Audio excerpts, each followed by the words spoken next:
Hello, everyone. Today, I have an amazing story for you. It's not just for your listening practice, but also to inspire you. The story is called Nothing is Free, and it will show you that hard work and determination can change lives. There was a young man named Leo, 20 years old, living in a small, quiet town surrounded by mountains. Leo had big dreams. He wanted to own a chain of restaurants and become a successful entrepreneur. But life wasn't easy for him. Leo's family was struggling financially. His father, Mark, was a mechanic, and his mother, Claire, cleaned houses to make ends meet. Leo's younger sister, Sophie, was just 10 and looked up to him as her hero.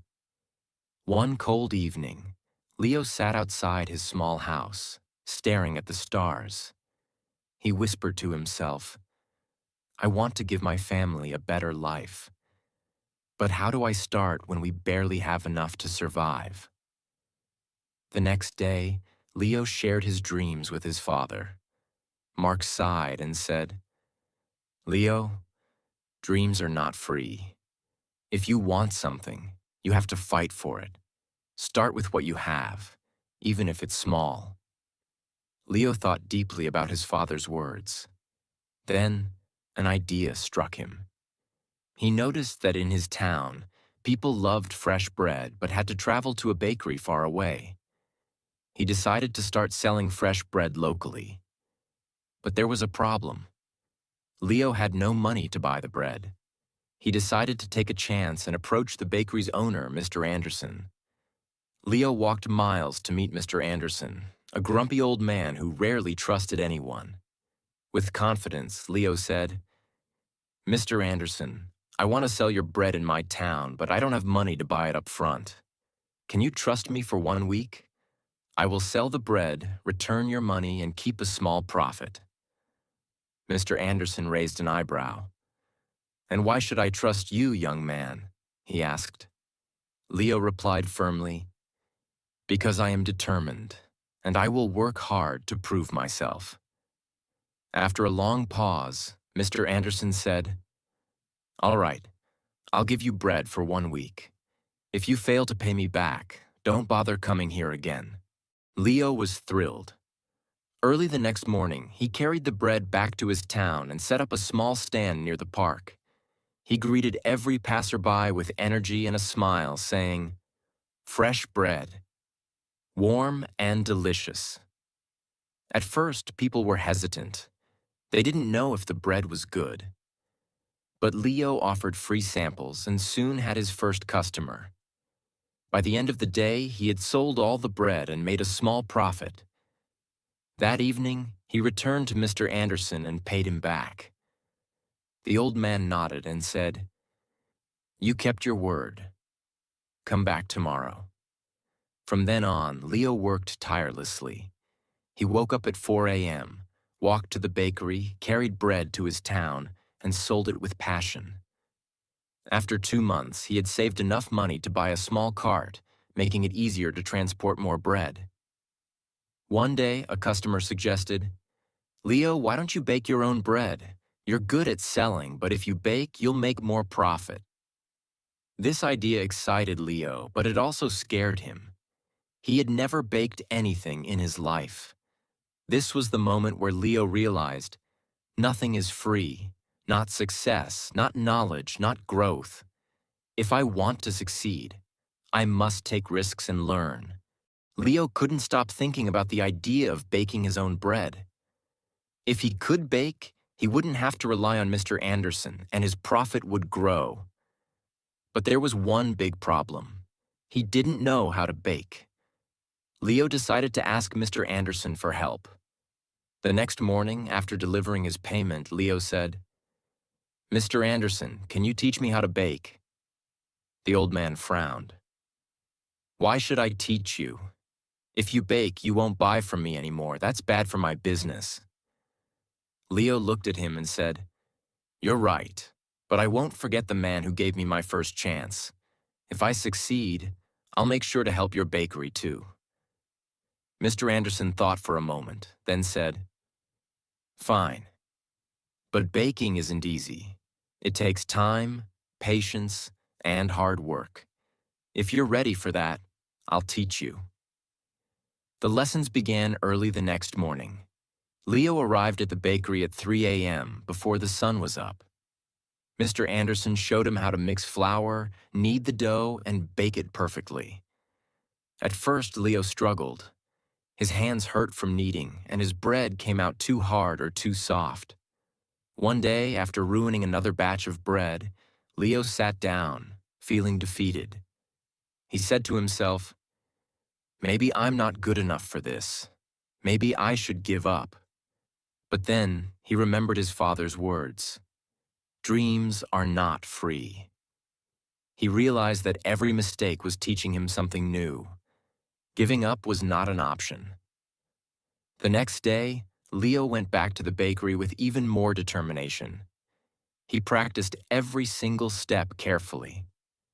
Slowly, his bread started improving. After 2 weeks, Mr. Anderson handed him a loaf and said, "This is perfect, Leo. You're ready." Leo was overjoyed. He rented a small oven and began baking bread at home. His family was amazed by his hard work. Sophie, his little sister, helped him pack the bread, and his mother made tea for him while he worked late into the night. Soon, Leo wasn't just selling bread. He started making cookies and pastries too. People in the town loved his products. They said, "Leo's bread tastes better than anything we've had before." But success wasn't easy. One day, a new bakery opened in the town, run by a young man named Eric. Eric had a big, fancy shop with colorful signs and decorations. People were curious and started buying from him instead. Leo noticed his sales dropping. He felt scared. What if he lost everything he worked so hard for? But instead of panicking, Leo decided to improve.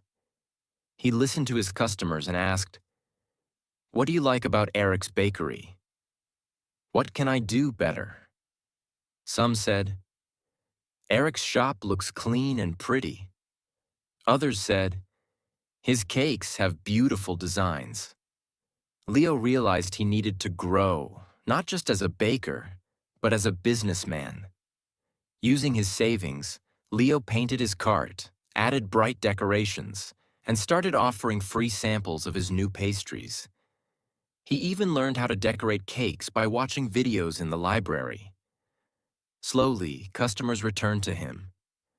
One evening, an elderly woman came to Leo and said, "I've seen many young men give up when times get hard, but you didn't. That's why we trust you." Her words filled Leo with pride. Months passed, and Leo's business grew. He saved enough money to rent a small shop. It wasn't as big as Eric's, but it was warm and welcoming.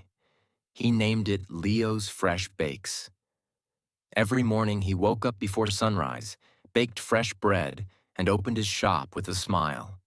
His parents and sister helped him. Sophie, now 11, loved talking to customers, and Claire managed the accounts. But Leo knew this wasn't the end of his journey. He wanted to reach more people, make his family proud, and prove to himself that anything is possible with hard work. Leo's bakery, Leo's Fresh Bakes, was becoming the heart of the town. People loved his fresh bread, cakes, and pastries. Business was growing, and his family was proud of him. But life wasn't done testing Leo.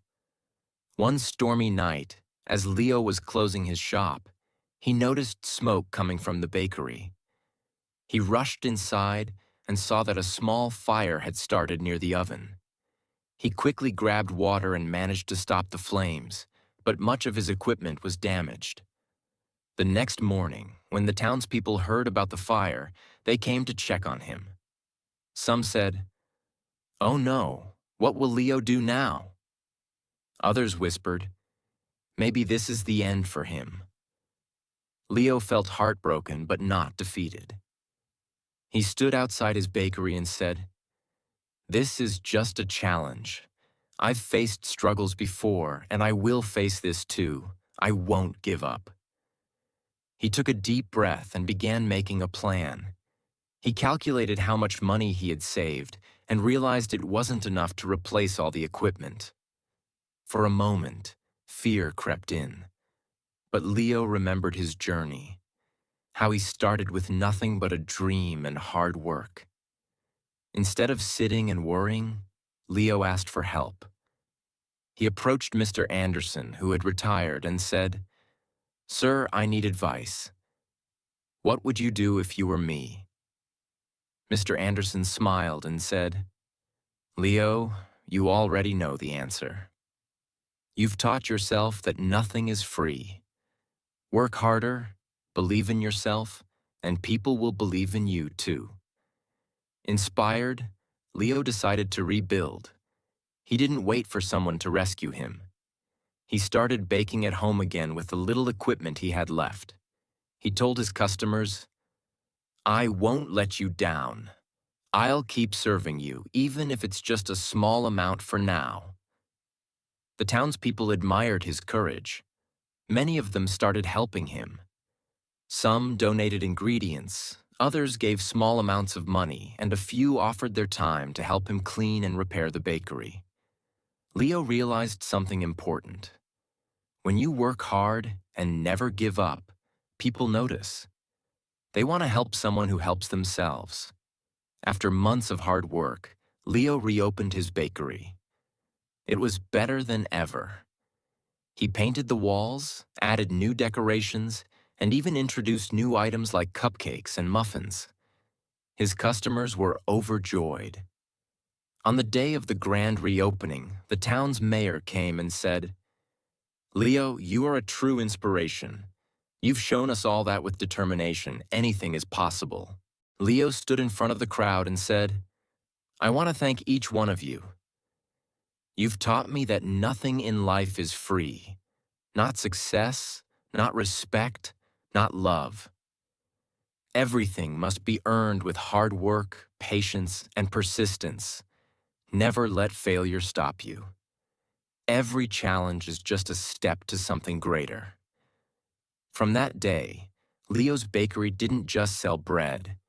It became a symbol of hope. People from other towns started visiting to meet the young man who never gave up. Leo's story teaches us that 1. Dreams are not free. They require hard work and sacrifice. 2. Failure is not the end. It's a chance to learn and grow stronger. 3. Help yourself first. When people see your effort, they will support you. 4. Never give up. The darkest moments are often just before success. Leo didn't just build a bakery. He built a life full of purpose, respect, and pride. And so can you. Whatever your dream is, don't stop chasing it. Remember, nothing is free, but everything is possible.